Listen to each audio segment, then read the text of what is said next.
Vladimir. Ang trip nito, naging Reiko.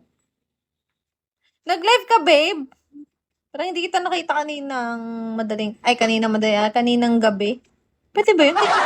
Kaninang gabi? Ngayon lang. Okay. Kasi nag-end ako ng mga 8 ata. Tapos sabi ko, magre-relive ako ng bukas, mga madaling araw. Manonood sana ako ng live mo ng kasi alam ko usually 10 PM ka nagla-live eh. Hindi ko nakita. Mula sa kung sinabi mong Reyna, alam ko agad galing kasi niyan mag-rap. Kung sinabi mong Reyna, si Reyna nga, sinabi ko talaga.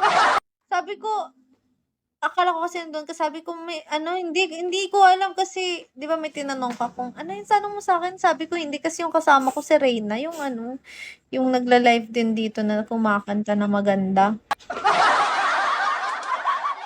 Nakatulog ako,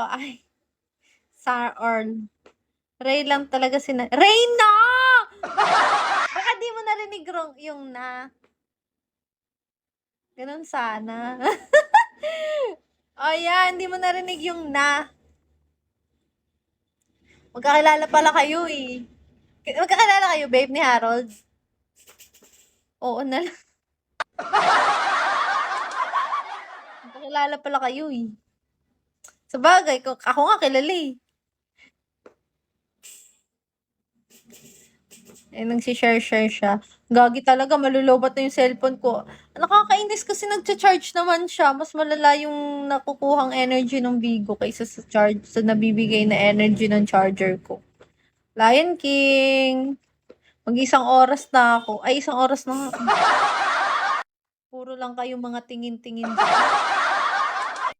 Anong ginagawa ng 400? Oh my godness, Reyna! Hala, babe, thank you! Nagulat ako. Di ba may supporter na ako? Ang ganda pa. Saan kayo? Napura. Babe, gabi, sobrang ganda mo. Joke lang. Joke! I mean, maganda ka pero huwag ka na magbigay. Naku po. Huwag ka na magbigay. Alam ko lang pare-parehas tayong host dito. CEO, hello. Kay Namsa.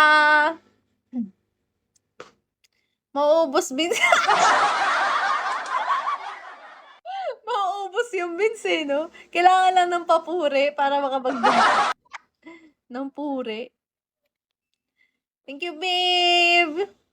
Si Harold naman daw. Naku, Harold, need mo na mag-RC. Talo ka ng maganda, oh. Caroline, hello. Hi, Caroline. Napatalo ka sa magandang dilag.